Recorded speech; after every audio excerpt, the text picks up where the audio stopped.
নমস্কার, আমি সিঞ্জিনী। এই সময়ের বাছাই করা খবর নিয়ে আপনারা দেখছেন হেডলাইন্স কলকাতা। আপনারা ইতিমধ্যেই জানেন সঞ্জয় রায়ের সাজা ঘোষণা হয়েছে। ফাঁসির দাবিতে হাইকোর্টের কাছে গিয়েছে রাজ্য। এই মুহূর্তে দাঁড়িয়ে যে তথ্য আমাদের সামনে উঠে আসছে তা কিন্তু বিস্ফোরক। তা হলো এই যে সঞ্জয় রায়ের ফাঁসির দাবিতে হাইকোর্টে আবেদন জানিয়েছে রাজ্য, তা কিন্তু একেবারেই ইনফর্ম করা হয়নি, একেবারেই জানানো হয়নি নির্যাতিতার পরিবারকে। আর তাই নিয়ে হাইকোর্টের কিন্তু আপত্তি রয়েছে। হাইকোর্টের শুনানিতে এদিন বলা হলো নির্যাতিতার পরিবারের যে বক্তব্য তা শুনতে চায় হাইকোর্ট। তাকে ছাড়া, নির্যাতিতার পরিবারকে ছাড়া কিন্তু এই মামলা করা সম্ভব নয়। অতএব হাইকোর্টের শুনানির দিন পিছিয়ে গেল। আগামী সোমবার হবে হাইকোর্টে এই মামলার শুনানি। তবে এর মধ্যে প্রশ্ন উঠছে, তড়িঘড়ি রাজ্য সরকার মমতা বন্দ্যোপাধ্যায়ের নেতৃত্বে কেন এই কাজটি করলেন? তড়িঘড়ি কেন ফাঁসির দাবিতে হাইকোর্টের কাছে আবেদন জানাতে গেলেন মমতা বন্দ্যোপাধ্যায়? বিরোধীরা কিন্তু নানান রকম প্রশ্ন তুলছে। সুকান্ত মজুমদার বলছেন, সঞ্জয় রায় যদি মুখ খোলে তাহলে সেক্ষেত্রে কেঁচো খুঁড়তে কেউটে বেরিয়ে আসতে পারে। সেই জন্য সঞ্জয়কে ধনঞ্জয় বানাতে চায় মুখ্যমন্ত্রী মমতা বন্দ্যোপাধ্যায়, আর তড়িঘড়ি তার ফাঁসি দিয়ে দিতে চায়। তিনি আরও মনে করিয়ে দিয়েছেন, সঞ্জয় রায় প্রিজন ভ্যান থেকে কিন্তু নানান রকম বিস্ফোরক মন্তব্য করতে শুরু করেছিল। সঞ্জয় রায় জানিয়েছিল সে নির্দোষ এবং সে কিন্তু অত্যন্ত বিস্ফোরকভাবে তৎকালীন পুলিশ কমিশনার বিনীত গোয়েলের নামও নিয়েছিল। এই যাবতীয় তথ্য সত্যি যদি এর মধ্যে সঠিক কোনো তথ্য প্রমাণ থেকে থাকে, তা যদি সামনে চলে আসে, তা ভয়ঙ্কর বিপদ হতে পারে রাজ্যের জন্য। এমনটাই মনে করে মুখ্যমন্ত্রী মমতা বন্দ্যোপাধ্যায় তড়িঘড়ি কিন্তু সঞ্জয় রায়ের মুখ বন্ধ করে দিতে চাইছেন, এমনটাই অভিযোগ জানাচ্ছে বিরোধীরা। আরও একটি দিকে আপনাদের দৃষ্টি আকর্ষণ করব, তা হলো এই যে হাইকোর্টে গিয়েছে রাজ্য মমতা বন্দ্যোপাধ্যায়ের নেতৃত্বে, তার কিন্তু বিরোধিতা করেছে, তার বিরোধিতা করে তাকে চ্যালেঞ্জ জানিয়েছে সিবিআই। সিবিআই বলছে একমাত্র তদন্তকারী সংস্থা হিসেবে সিবিআই যেহেতু এই মামলার সঙ্গে যুক্ত ছিল, অতএব হাইকোর্টে কখনোই এই মামলা দায়ের করতে পারে না রাজ্য। একমাত্র সিবিআই করতে পারে এবং নির্যাতিতার পরিবার হাইকোর্টে এই মামলা দায়ের করতে পারে। অতএব এখানেও কিন্তু জলঘোলা এবং জটিলতা তৈরি হয়েছে এই মামলা দায়েরের প্রসঙ্গে। তবে সিবিআইকে আবার পাল্টা দিয়েছে রাজ্যের আইনজীবীরা। সিবিআই এর বিরোধিতা করে তারা জানিয়েছে, সিআরপিসি যে 377 এবং 378 ধারা রয়েছে, সেই ধারা অনুযায়ী কিন্তু রাজ্য এমন মামলা দায়ের করতে পারে হাইকোর্টের কাছে। তবে আইনের এই সমস্ত জটিল মারপ্যাচ সাধারণ মানুষ বুঝবে না, তা আইনজীবীরাই এর সমাধান করতে পারবেন। কিন্তু যে প্রশ্ন উঠে আসছে, বিরোধীরা যে প্রশ্ন বারবার তুলছে, তড়িঘড়ি মমতা বন্দ্যোপাধ্যায় কেন এই ফাঁসির দাবিতে হাইকোর্টের কাছে মামলা দায়ের করতে গেলেন? এই প্রসঙ্গে আমরা কথা বলে নিয়েছিলাম বিজেপির মুখপাত্র কেয়া ঘোষের সঙ্গে। তিনি কি বলছেন শুনুন।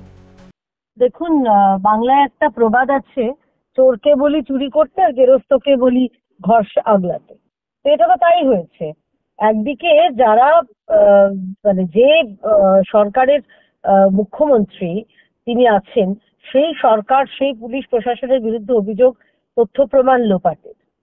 তথ্য প্রমাণ লোপাট করা হয়েছে, এটা আপনি যদি রায়টা পড়েন সেখানেও উল্লেখ করা আছে।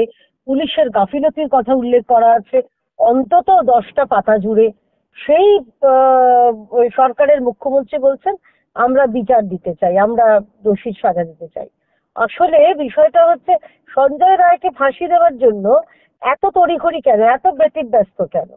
কারণটা হচ্ছে, সঞ্জয় রায় তাহলে কি এমন কিছু জানেন যে তাকে মুখটা শান্ত করালো হলে বা তাকে মুখ বন্ধ করে দেওয়া হলে পুরো যে কেসটা চলছে সে ধামাচাপা পড়ে যাবে? কারণ কেস তো এখনো চলছে।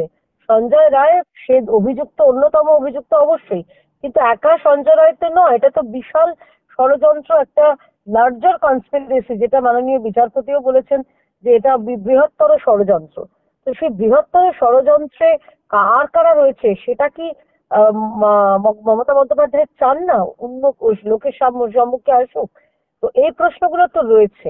আর এটা মমতা বন্দ্যোপাধ্যায় বা রাজ্য সরকার আদৌ পারেন কিনা আমার জানা নেই আইনের বিষয়টা, কিন্তু অভয়ার বাবা মাকে না জানিয়ে এটা কেন করলেন সেটাও তো জানি না। নিঃসন্দেহে অভয় বাবা মা চাইবেন, তারা যাবেন সঞ্জয় রায়ের যাতে যাতে ক্যাপিটাল পানিশমেন্ট হয়, অর্থাৎ ডেথ পেনাল্টি হয় সেটা দাবি করতে। সিবিআইও যাচ্ছে আমি শুনলাম, যারা তদন্তকারী সংস্থা তারা যাবেন। কিন্তু মমতা বন্দ্যোপাধ্যায়ের যাওয়াটাই মানে কি বেসিসে এবং অভয়ের বাবা মাকে না, তাদের সঙ্গে না কথা বলে, এটাতেই আমি বুঝতে পারছি না। আপনারা বিরোধী দল হিসেবে আহ, বা মানুষ হিসেবে অভয়ার বাবা মার পাশে এখন এই মুহূর্তে কিভাবে থাকতে চান? আমরা আগেও ছিলাম, আপনারা জানেন, আপনারা সংবাদ মাধ্যম, যে গতকাল বিরোধী দলের নেতা শ্রী শুভেন্দু অধিকারী মহাশয় তিনি গেছিলেন অভয়ার বাড়িতে তার বাবা মার সঙ্গে দেখা করতে, তাদের পাশে থাকতে, পাশে থাকার আশ্বাস দিতে।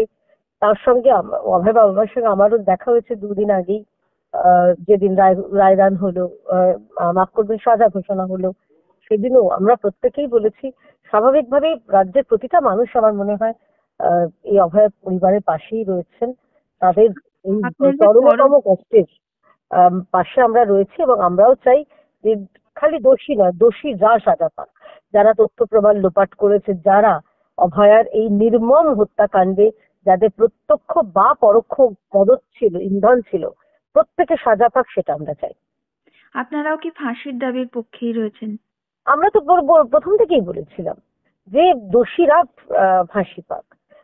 প্রত্যেকটা দোষী যারা যারা রয়েছেন বা রয়েছে এই অভয়া কাণ্ডে, কারণ যে যে ঘটনা আমরা শুনতে পেয়েছি, যে যে তথ্য আমরা জানতে পেরেছি, এবং কাদের মদতে সেদিনই ওই দেহ তড়িঘড়ি করে পোড়ানো হলো, কাদের নির্দেশে ওই সন্ধ্যে 6টার পরে পোস্টমর্টম হলো, কাদের নির্দেশে যেই হাসপাতালে এই নরকীয় ধর্ষণ এবং হত্যাকাণ্ড হয়েছে সেই হাসপাতালে পোস্টমর্টম হলো, এবং পোস্টমর্টম করার সময় আপনি যদি রায়টা পড়েন 172 পাতার রায়ের মধ্যে মেনশন করা আছে, উল্লেখ করা আছে যে অত্যন্ত মানে গাফিলতি হয়ে নিয়ে পোস্টমর্টম করা হয়েছে। সেখানে যে ডিএনএ যে স্যাম্পল সেগুলো গুলিয়ে যাওয়ার প্রভূত সম্ভাবনা। তো এই এত গাফিলতি কাদের অঙ্গুলি হিলনে হলো সেটা তো জানতেই হবে, এবং তারা তো অবশ্যই দোষী, কারণ যে দোষীদের মানে আড়াল করছে সেও দোষী। আপনাদের পরবর্তী পদক্ষেপ কি হবে? আমরা তো করবো না, করবে অভয় পরিবার। আমরা দেখুন ওরকম মমতা বন্দ্যোপাধ্যায় বা তৃণমূল সরকারের মতন হাইপার অ্যাক্টিভ তো নই। আমরা আমাদের পাশে থাকবো, আমরা চাইবো ন্যায় বিচার হোক, এবং তদন্তকারী সংস্থা যেভাবে তাদের বিচার প্রক্রিয়া চালাচ্ছেন, তারা এখনো সাপ্লিমেন্টারি চার্জশিট পেশ করেননি। আমরা চাইবো তারা সাপ্লিমেন্টারি চার্জশিট সমস্ত দিক খতিয়ে এবং খুঁটিয়ে দেখে করুন, আমরা তার সঙ্গে আছি। সুতরাং আমরা পরিবারের সঙ্গে আছি, রাজ্যের মানুষের যে যন্ত্রণা সেই যন্ত্রণার সঙ্গে আমরাও একাত্ম। এই প্রসঙ্গে আমরা কথা বলে নিয়েছিলাম রাজনৈতিক বিশ্লেষক সুমন ভট্টাচার্যের সঙ্গে। তিনি কি বললেন শুনুন। দেখুন, আমার মনে হয় বিরোধীরা যদি আশা করেন যে সঞ্জয় রায়, যিনি 5 মাসের বেশি সিবিআই হেফাজতে আছেন, তার যদি কিছু মুখ খোলার থাকতো যদি তিনি এতদিনে না খুলে থাকে, তাহলে বিরোধীরা কষ্ট কল্পনা করছে। আমাদের এটা বুঝতে হবে যে সিবিআই এই মামলা তদন্ত করেছে এবং এই মামলার বিচার হচ্ছে সিবিআই এর আদালত, এবং এরপরে যা হবে, অর্থাৎ ধরুন সঞ্জয় রায়ের তরফে বা পরিবারের তরফে যদি ফার্দার অ্যাপিল হয়, সেটা কিন্তু হাইকোর্ট হয়ে সুপ্রিম কোর্টের প্রধান বিচারপতি অবধি পৌঁছবে। ফলে কারো পক্ষে কোনো তথ্য গোপন করা বা এগুলো অসম্ভব। এবার দুর্ভাগ্যজনক বিষয় যে আর্যিকর পরবর্তী সময় সোশ্যাল মিডিয়ায় এত ধরনের জল্পনা ভেসেছে যে সেগুলোকেই লোকে ধ্রুব সত্য বলে মনে করেছে এবং বিরোধীরা সেগুলোকেই প্রচারের হাতিয়ার করেছে। যদি কেউ মন দিয়ে সিবিআই এর চার্জশিট এবং এই যে রায় মাননীয় বিচারপতি অনির্বাণ দাস দিয়েছেন সেটাকে লক্ষ্য করে, তাদের দেখবেন যে 128 এবং 129 নম্বর পাতায় পরিষ্কার করে মাননীয় বিচারপতি বলে দিয়েছেন যে সিবিআই এর তদন্তের পরে বোঝা যাচ্ছে যে একা সঞ্জয় রায় খুন এবং ধর্ষণ করেছিল, এই জন্যই এই সাজা হয়েছে। ফলে এর পরে যদি বিরোধীরা এইসব অভিযোগ করে, যা যা গুজব এতদিন রটানো হয়েছে, তাহলে সেটা বিচার ব্যবস্থাকে অসম্মান বা বিচার ব্যবস্থাকে অপমান করা হয়। আর যদি আপনি মমতা বন্দ্যোপাধ্যায়ের হাইকোর্টে অ্যাপিলের বিষয়টা ধরেন, এটা একটা রাজনৈতিক দর্শনের বিষয়। যখন ভারতবর্ষের সংবিধান তৈরি হয়েছিল তখনও এই নিয়ে বিতর্ক ছিল যে মৃত্যুদণ্ড থাকবে না মৃত্যুদণ্ড তুলে দেওয়া হবে। স্বয়ং আম্বেদকর মৃত্যুদণ্ড তুলে দেওয়ার পক্ষপাতী ছিল, কিন্তু সেই সময় বল্লভভাই প্যাটেল বা রাজাগোপালাচারীরা মৃত্যুদণ্ড রেখে দেওয়ার পক্ষপাতী ছিলেন। ঠিক যেমন আমরা দেখছি এখন রাজনৈতিক দর্শনের দিক থেকে মমতা বন্দ্যোপাধ্যায় এবং বিজেপি তারা দুজনেই মৃত্যুদণ্ডের সপক্ষে। ফলে মমতা বন্দ্যোপাধ্যায় রাজ্য সরকারের তরফে হাইকোর্টে অ্যাপিল করেছেন। হাইকোর্ট যদি তার অ্যাপিল বাতিল করে দেয় সেটা হাইকোর্টের বিষয়। এটা তো এখন বিচার বিভাগের বিষয়, এবং কাউকে মৃত্যুদণ্ড দেওয়া হবে কি হবে না এটা একেবারেই বিচারপতির ব্যক্তিগত বিষয়ের উপর নির্ভর করে। কারণ তাকে সম্পূর্ণরূপে দোষী মনে করলেও বিচারপতি ওই যে যুক্তিতে আম্বেদকর বলেছিলেন কাউকে ফাঁসি দেওয়া উচিত না, বিচারপতি তাকে ফাঁসি নাই দিতে পারেন, কিন্তু তাকে আজীবন, যেমন এই ক্ষেত্রে আজীবন কারাবাসের দণ্ড দিয়ে। আবার যে নির্দেশ যে রায়টা নিম্ন আদালত থেকে দেওয়া হয়েছিল সেখানে আবার এটাও বলা হয়েছে যে পুলিশি গাফিলতির কথা উঠে এসেছে, সেখানে তথ্য প্রমাণ লোপাটের কথাও উল্লেখ রয়েছে। তথ্য প্রমাণ লোপাটের কথা উল্লেখ নেই, যেটা উল্লেখ আছে যে পুলিশের কেসটা ফাইল করায় এবং আরজি করে প্রাথমিকভাবে কেস এফআইআর ফাইল করায় গাফিলতি রয়েছে। এবার এইটা তো অবশ্যই এটার জন্যই অভিজিৎ মন্ডলকে গ্রেফতার করা হয়েছে, কিন্তু তার মানে এখনো অব্দি কিন্তু সিবিআই এমন কোনো সাক্ষ্য প্রমাণ অন্তত আদালতে দিতে পারেনি, মানে আদালতে তাদের দিতে হবে যেখানে অভিজিৎ মন্ডল সাক্ষ্য প্রমাণ লোপাট করেছেন এরকম কোনো তথ্য তাদের কাছে আছে। ফলে এই যে কোর্টের বাইরে বা তদন্তের বাইরে আমরা যদি নিজস্ব পারসেপশন বলি সেটা আইনের চোখে দাঁড়ায় না।